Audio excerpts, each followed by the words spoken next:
Hello Year 11, this is the Triple Science Physics High Paper 2 Masterclass. Make sure you're looking at the right video or you're in the correct room, otherwise you might miss some important bits for your tier. Okay, so this is going to be similar to previous Masterclass video in physics where you've got different colour slides. We've got red slides where you're listening, you're reading, you're finding mistakes, and green slides where you're reflecting, writing and fixing mistakes.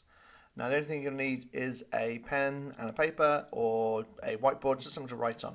Okay, so jumping straight in. Required practical. I think this is the required practical that's going to come up. Okay, not sure about it, but I think this is the one that's got the most chance. Now, it's also, I think, the most challenging of the required practicals. It's difficult because there are so many different ways you can measure the acceleration and so many different ways you can change the force applied to the trolley.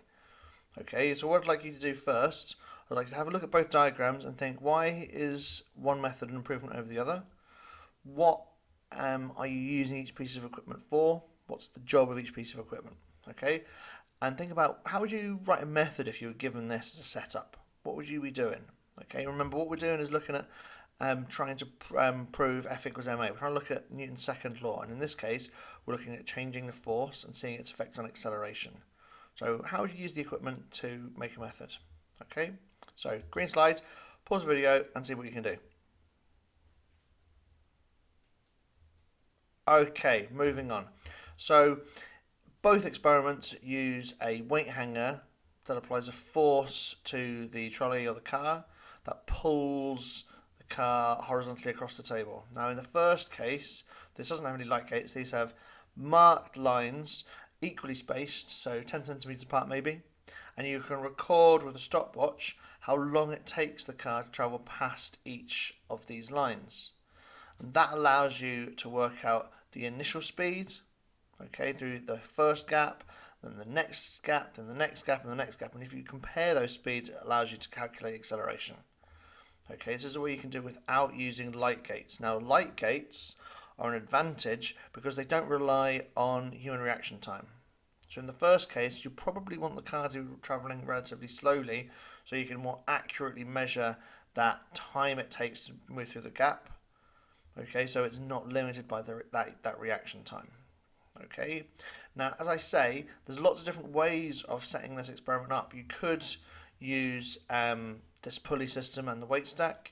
You could use a spring to push the car, a known amount of force by changing the actual compression of the spring. You could use a slanted table. You can change the height of that slant. You can change the angle of the slope. Okay, there's lots of different ways you can do that. Okay, so be prepared that if they ask you the question, it might not be in the more obvious situations like these here. It might be a little bit tricksy, a little bit different. Okay, just be prepared for that. Okay, the next thing I want to think about is what would your results look like? What do you expect to see? How is force and acceleration linked? How is mass and acceleration linked? What I'd like you to do, I'd like you to sketch the axes and sketch the graph and then write a little bullet point describing what the graph shows. What's the relationship? What do we call that mathematical relationship between acceleration and force? Okay, what is it? What is that relationship we use? What are the names? Okay, so pause the video here and see what you can do.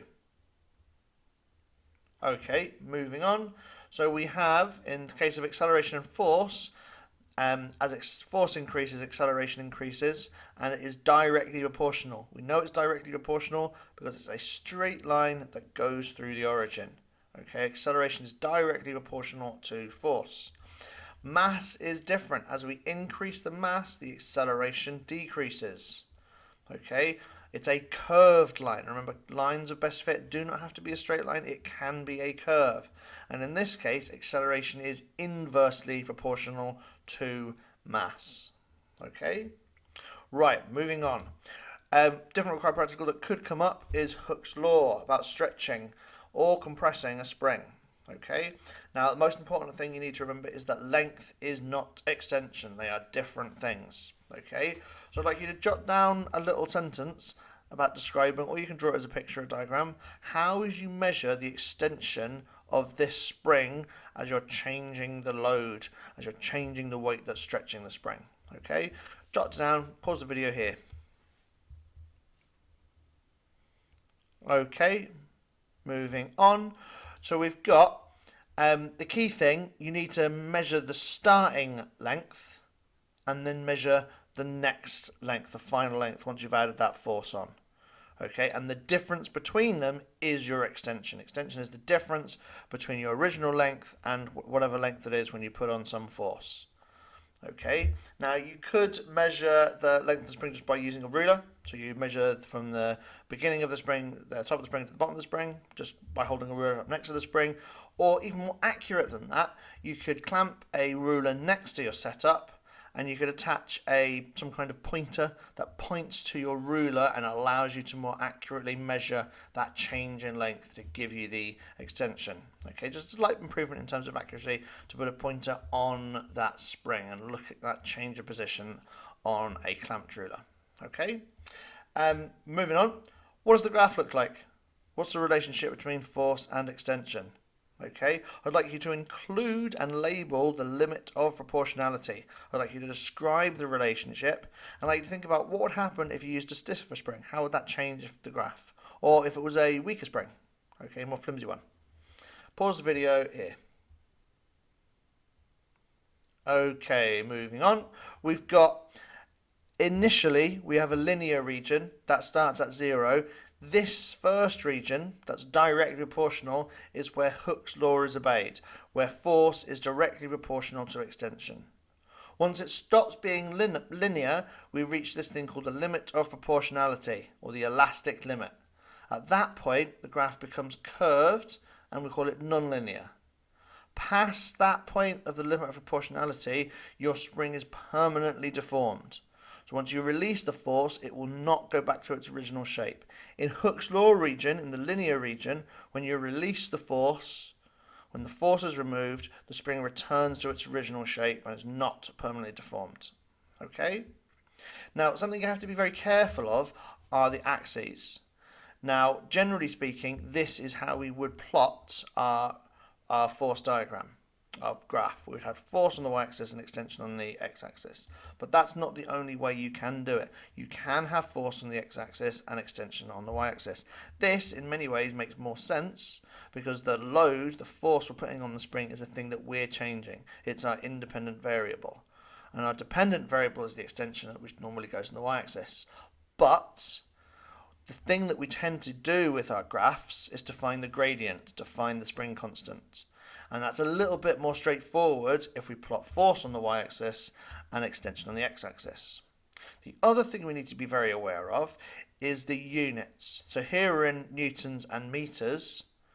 Our spring constant will be in newtons per meters.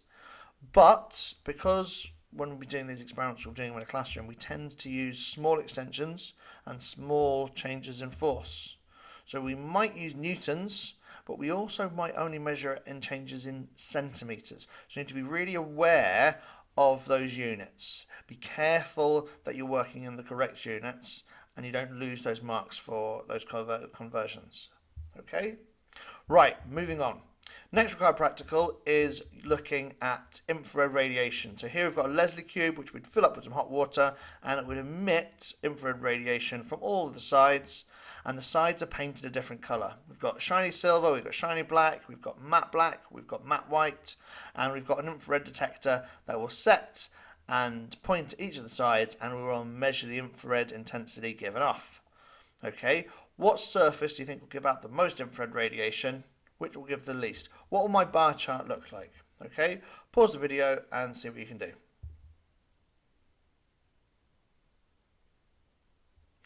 Okay, so the best emitter, okay, the surface that gives out the most infrared radiation is matte black. The poorest emitter is matte white. It's not matte white, it is shiny silver. Okay, a little bit less than matte white.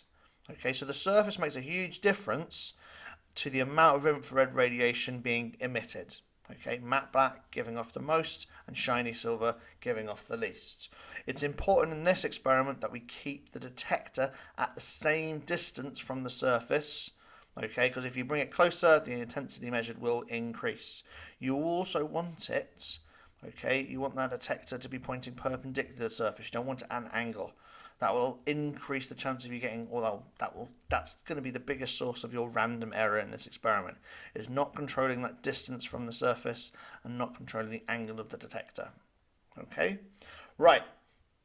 If we don't have a Leslie cube, we can still do this experiment. Okay, we can use different painted cans, we can use hot water, a kettle and a stopwatch, and we can investigate which of the surfaces emits the most infrared radiation. Okay, how do you think you would do that using this equipment? And what would your results look like? Okay, how would you present your results? What type of graph? Okay, so pause the video here and have a think. What would you do?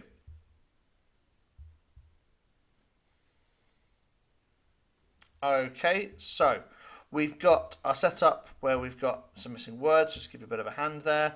So the experiment's pretty simple. We add water to each can, and depending on how much infrared radiation each of the cans is giving out and emitting, okay, it will decrease that temperature at a quicker rate or a slower rate. Okay, so matte black is going to give out more infrared radiation than white, so its temperature will decrease the quickest. Okay, so you're going to need to record that temperature change over the course of 5-10 minutes, and you're going to need to record it at regular intervals. Okay, so what's really important in this is keeping the initial temperature the same and the initial volume of water the same. Okay, those are your biggest and most important control variables.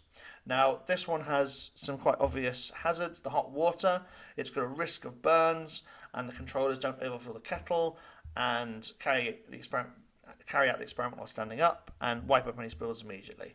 So remember, the hazard is the thing that is dangerous. The risk is what that could cause, how you get hurt, and the control is anything that you do to reduce the chance of it happening. Okay, right, so results, we'd plot on a graph, we'd plot the temperature every minute, and we'd see how it changes. I'd like you to write down, is it a good emitter or a bad emitter, and how do you know? Okay, pause the video here.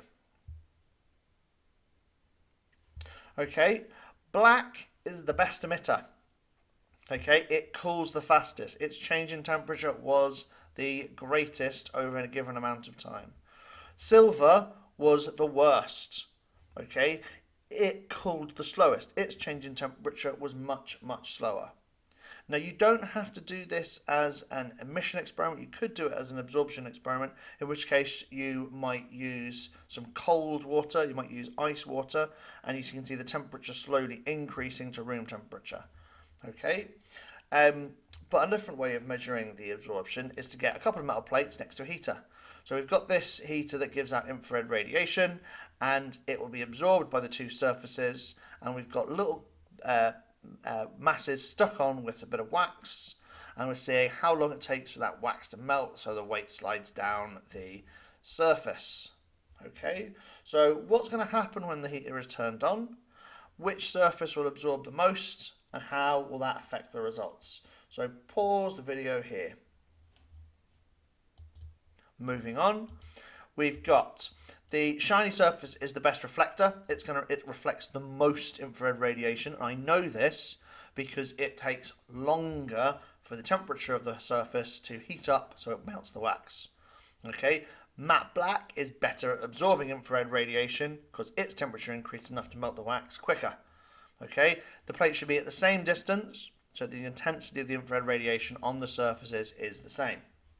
Right, next. This is a required practical that only triple scientists need to know about. So if you were watching the wrong video, this is not applying to you. You need to know the information, but it's not going to be asked in the form of a practical question. Okay?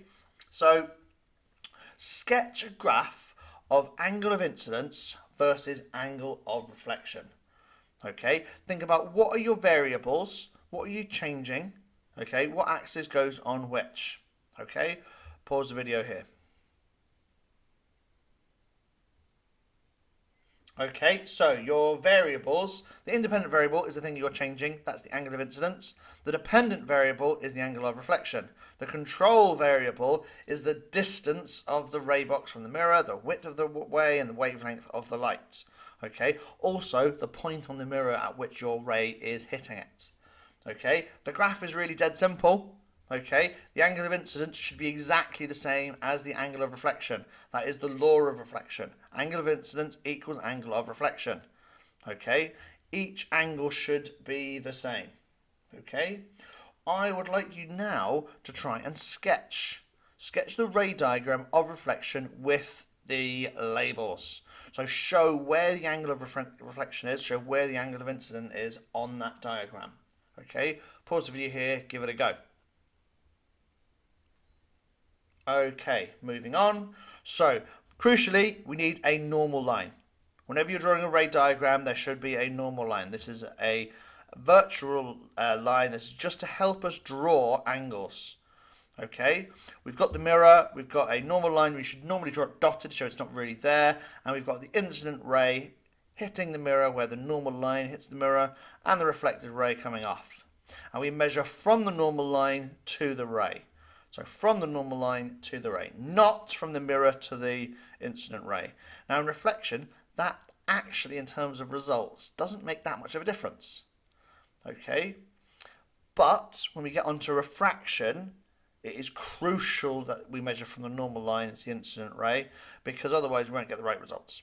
Okay, so we need to measure from the normal to the incident ray and from the normal to the reflected ray, not from the surface to the ray. Okay, and make sure it is perpendicular. Now, you'll be given a protractor in the exam. Use it to draw those normal lines. Don't just draw it at any old angle, make it perpendicular. Now, there are two types of reflection. Okay, this law of reflection is always held true, but it's most obvious from a smooth surface. So here shows multiple rays hitting a surface and multiple rays reflecting off of it. But what happens if the surface is rough? What do we call that, and what might the diagram look like? Pause the video and see what it looks like. Okay, moving on. So we've got two types. We've got specular and diffuse. When you've got a rough surface, the orientation of that surface is constantly changing. So it's very difficult to predict where each individual ray will go. The light, when it hits it, is spreading out. So specular reflection, it's very predictable. Diffuse, it's not. Specular reflection happens off smooth surfaces like glass, mirrors, smooth polished metals. Diffuse comes off of more rough surfaces like paper or like cloth, stuff like that. Okay? Specular is predictable, diffuse is not. So here's an example where we've got this plastic sheeting. We've got specular reflection off the sheeting where we can see the light from the sky, and we've got diffuse reflection off of the post. The light scattered in all directions. Okay. Next we've got refraction. Okay, we've got a 3D setup of a drawing where we've got all the different pieces of equipment we need. I'd like you to try and sketch a ray diagram showing refraction in a regular block. There we go, refraction, not diffraction. So sketch a ray diagram showing refraction in a regular block. Pause the video here. Okay, moving on. We've got the rectangular block. It doesn't have to be a rectangle. Sometimes you might get a semicircle or a different shape. We need to draw the normal line perpendicular to the surface, and we measure the angle of incidence from the normal line to the ray. Okay. Make sure the normal line is at 90 degrees, is at right angles to that surface. It's really important. And we measure from the normal line to the ray, and we show that in the diagram. Here we've got the angle of incidence, and here we've got the angle of refraction. Okay. Next, we've got a little method. I'd like you to try and fill in the blanks. Pause the video here. Okay, moving on. So we've got place the glass block on the sheet. We've got the point where the ray exits the block. We've got draw a dashed line, a normal line at right angles to the outline of the block. And we've got remove the block and join the points marked with 3 straight lines, where the positions of the rays are. And we're replacing the block with its outline, and we do it at a different angle. So we do a range of angles. Okay. When light slows down, it bends towards the normal line. Okay, here I've got my typical analogy showing cars travelling on tarmac, travelling pavement, and then we've got sand, where the car gets slowed. So here, the car is slower, it's going in the same direction, but here, because the front right tyre hits the sand first and it slows down, the car turns. It bends towards the normal line. What would happen if you sped it up? It would go the other way. Okay, this diagram can be reversed. So if we speed up, just imagine the car reversing and it will follow that same path. Okay, we've got some different types of shapes. Here we've got a triangular prism, and again you have to be able to draw the normal lines. So this line is normal to the surface of the prism at these different parts. Or we've got this semicircular prism, so this is more common than this, where again we've got the angle of incidence here and we've got the angle of refraction here from the ray to the normal line. Okay. Describe the relationship between the angle of incidence and the angle of refraction. How would you find the angle of refraction with the angle of incidence set at 80 degrees? What would you do? Okay, I'd like you to pause the video, have a think. How would you do this question? What would you have to do? What is the relationship? Okay, now it might look it, especially if you're looking at the board, but this is not directly proportional. I can tell that if I use a ruler. When I put a ruler on my curve, it starts to look like it's linear at the low end, but it's not. It's always moving away from that line. It is a curve. Okay, so you need to be really careful when you draw the line of best fit, because it starts off relatively straight, but it is always curving away from that line. Okay, so it is not directly proportional. So the first thing we do, we draw a line of best fit, okay, and then we get it all the way to where 80 is, and then we can use a ruler or a set square to mark along what that angle will be in refraction. So the refraction is about 40 to 43 degrees. The other thing you want to be careful of is the scale.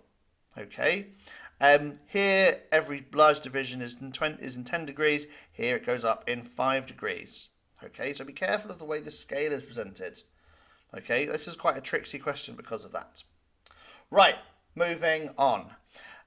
Next, I want to look at some forces. We're looking at motion graphs. I'd like you to describe what's happening in each graph, A, B, C, D, E, and F, where we've got time and we've got distance on our axes. What's happening in each graph? Pause the video here.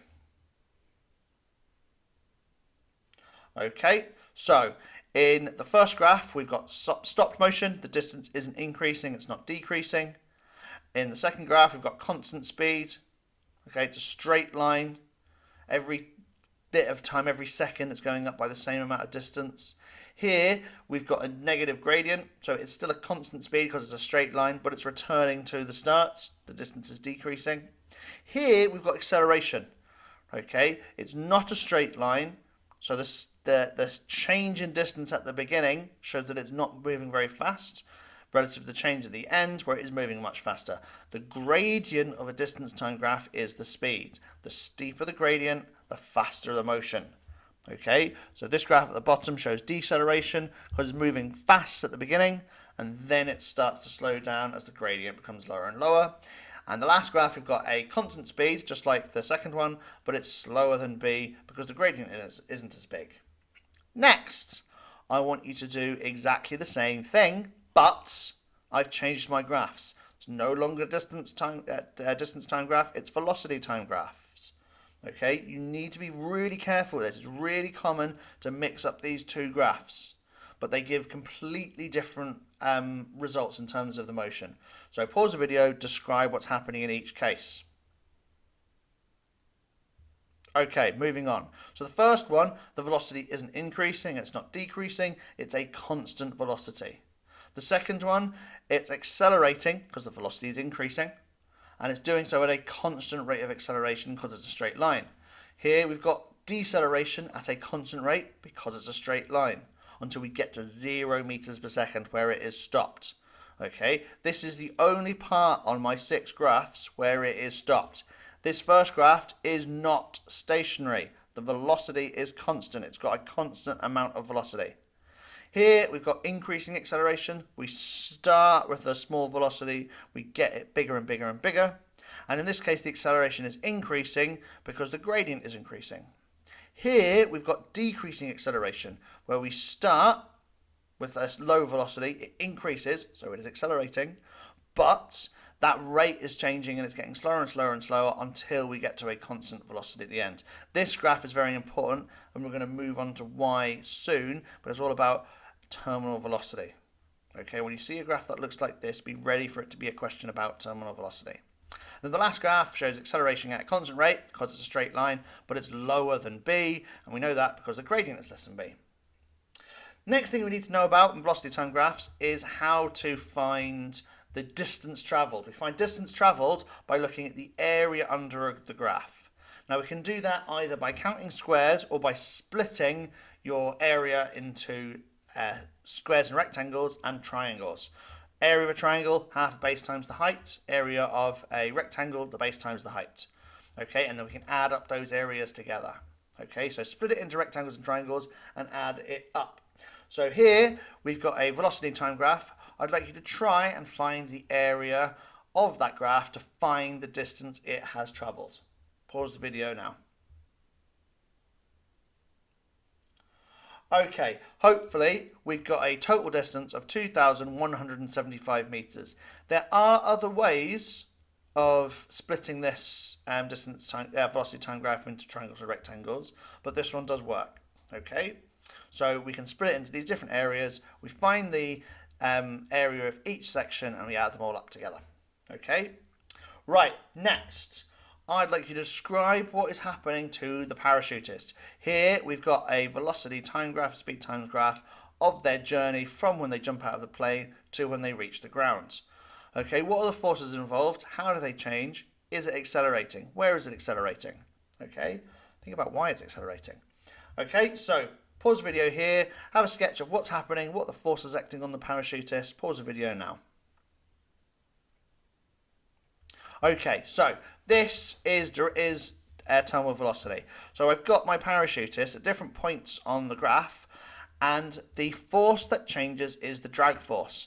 The drag force depends on the speed of the object and its surface area. Okay, so when you increase the speed, you'll increase the force of drag. When you change the surface area, you change how it interacts with particles that are hitting it, you will change the drag force. Okay, so at the beginning, when it's just jumped out of the plane, at first the only force acting on it will be weight. So he accelerates and the speed increases. Once the speed increases, that means there will be a force of drag. Okay, that reduces the resultant force and reduces the acceleration. This is why it's a curved line.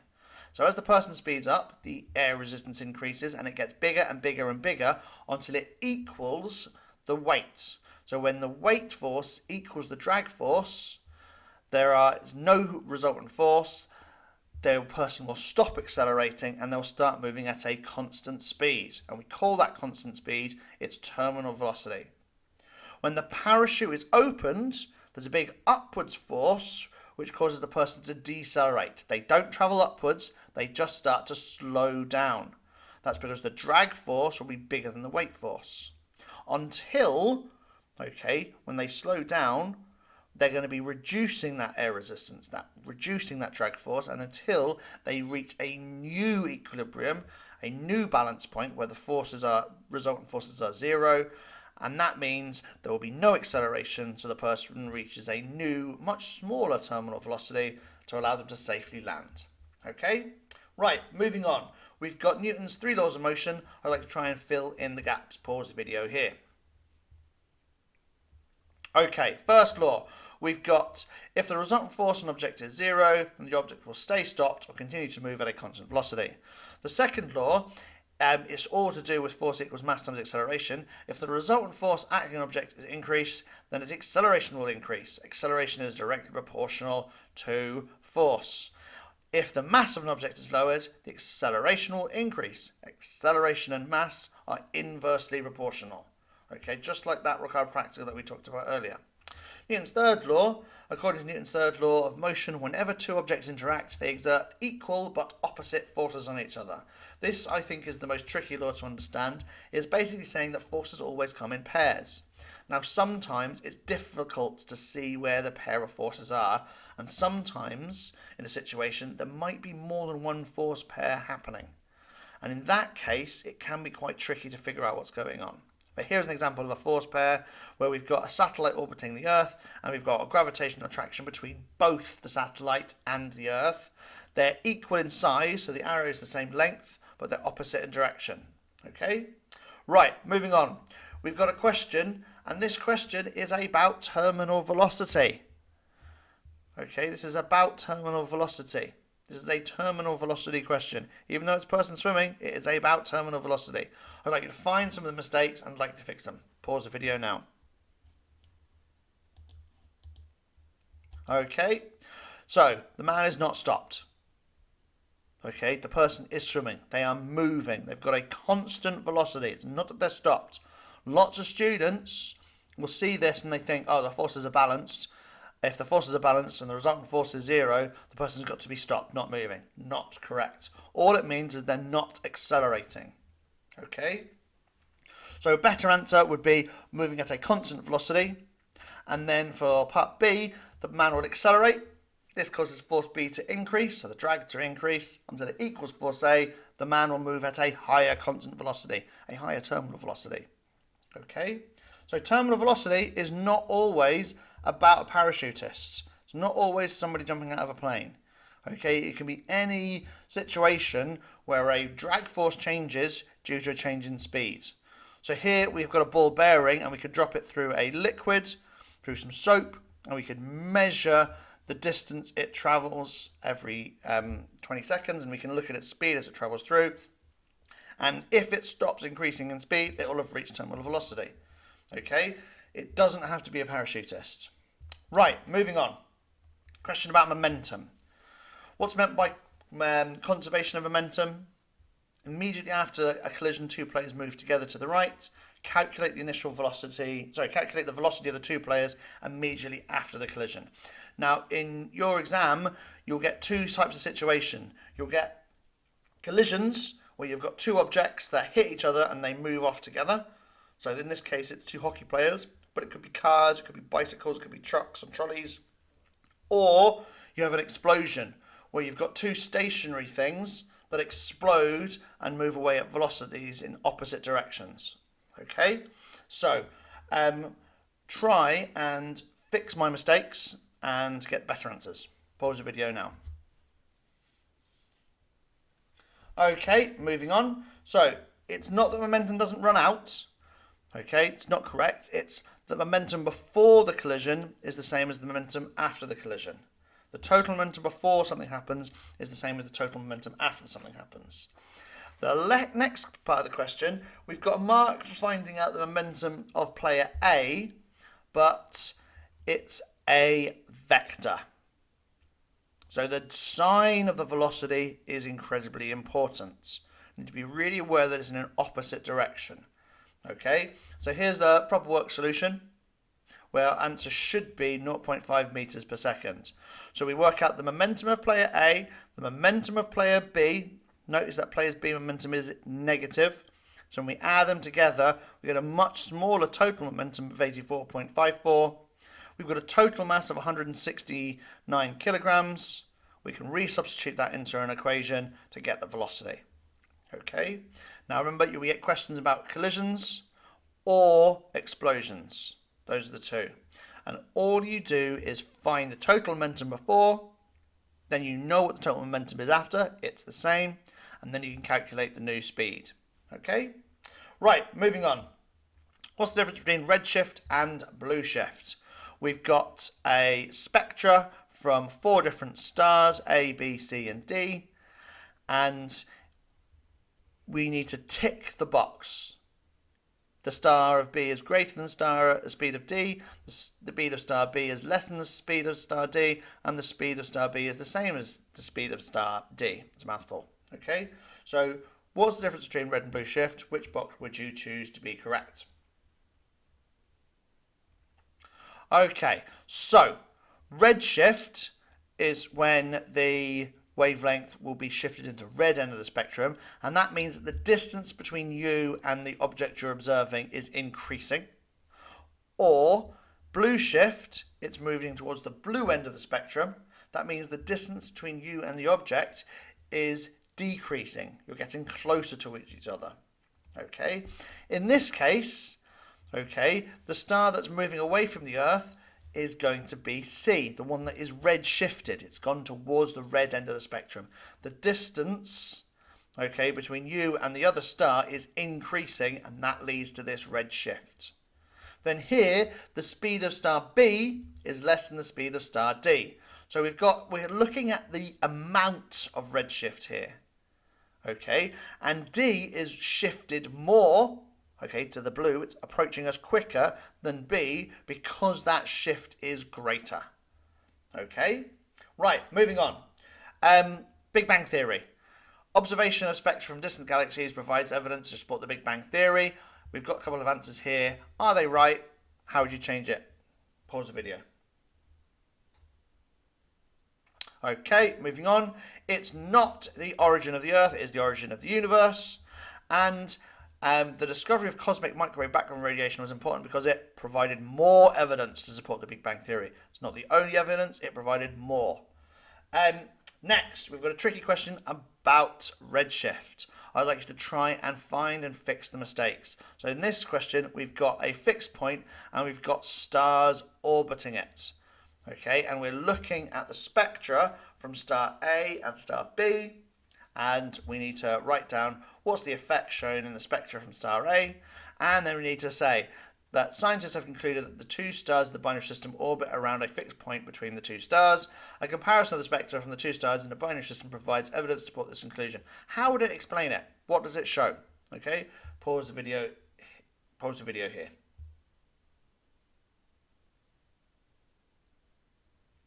Okay, in this case, the Doppler effect would actually get you the mark, but it'd be much better to use the word redshift.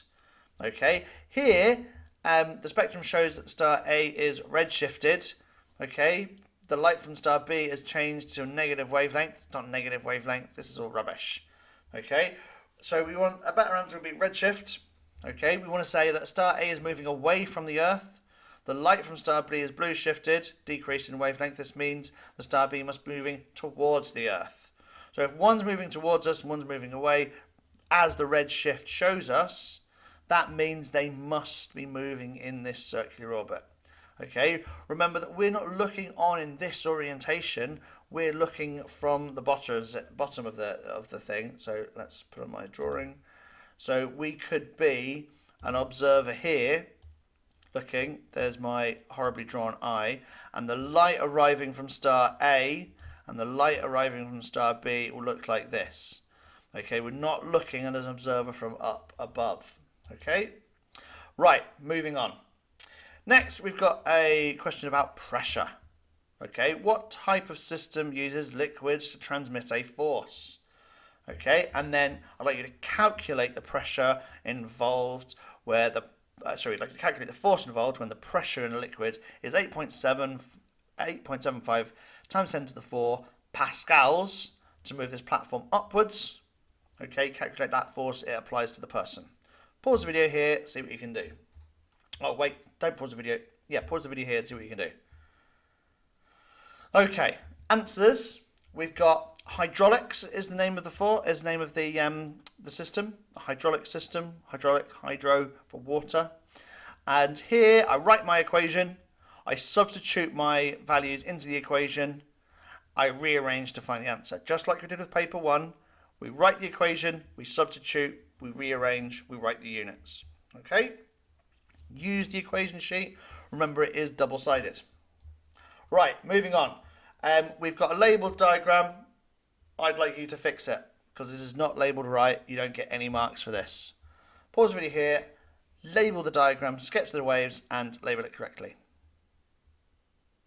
Okay, what's wrong? The first bit, this blue line doesn't go to the very centre of the peak. You'll drop marks if you don't accurately draw from the centre of the peak to the centre of the next peak. Okay, be very careful when you're drawing across where the equilibrium is that you go across 2 crossings, so you do a full wavelength. Okay, amplitude is from the equilibrium position to the highest displacement. Okay, so don't go from peak to trough distance. Okay, Right, we've got two different types of waves. We've got transverse waves, we've got longitudinal waves. When we've got a transverse wave and longitudinal wave, you need to be really careful about how you describe the direction of the oscillation, the direction of the vibration of the particles. Okay, I'd like you to try and label up this diagram and pause the video here. Okay, so here we've got vibration at 90 degrees to the energy transfer, 90 degrees to the direction that the wave is travelling. The vibration is perpendicular to the direction the wave travels. You can't describe it as moving up and down or back and forth or in and out. You need to say what is the direction relative to the motion of the wave. So be really careful with that. With your longitudinal waves, remember you've got rarefaction where it's all spread out and compression where it's all pushed together. Okay, you need to know examples of transverse waves and examples of longitudinal waves. So transverse waves will be waves in water, ripples on the top of water. It will also be light waves, electromagnetic spectrum, and longitudinal waves, the most common one is sound waves. You can also get seismic waves. So seismic S waves are transverse and seismic P waves are longitudinal, P for parallel, okay, and P for primary. Next, we've got a 6-mark question. A car is accelerated from 0.12 meters per second to 0.52 meters per second. The acceleration of the car is 0.04 meters per second squared. Work done to accelerate the car was 0.48 joules. Calculate the resultant force needed to accelerate the car. Okay, I've highlighted some of the equations that might be useful. Okay, it's a really important thing, a really good thing you can do. You can highlight, underline the useful equations. It can be very helpful to start the question off. Okay, so I'm going to pause the video here and try and answer that question.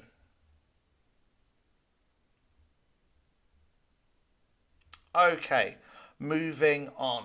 So, two equations that I want to use is work done is force times distance, because remember we want a force, and when we look at that, we can think, right, we've got what the work done is.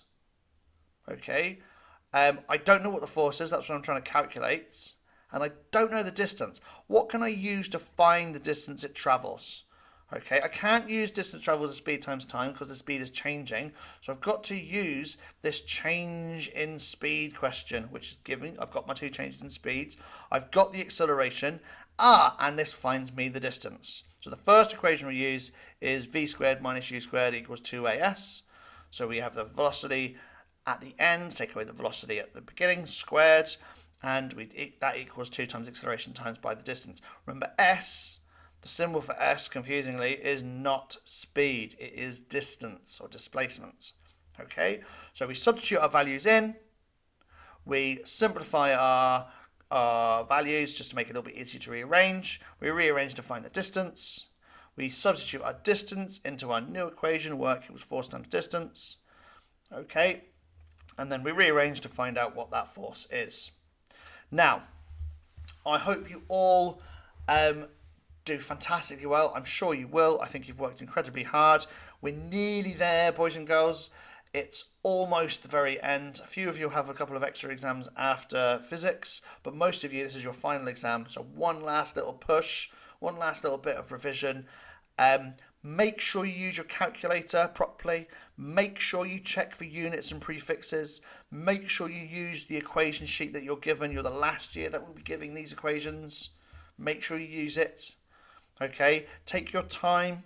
Try and answer all of the questions. With the 6-mark calculation questions, they're going to be difficult. They're going to be hard. Don't give up.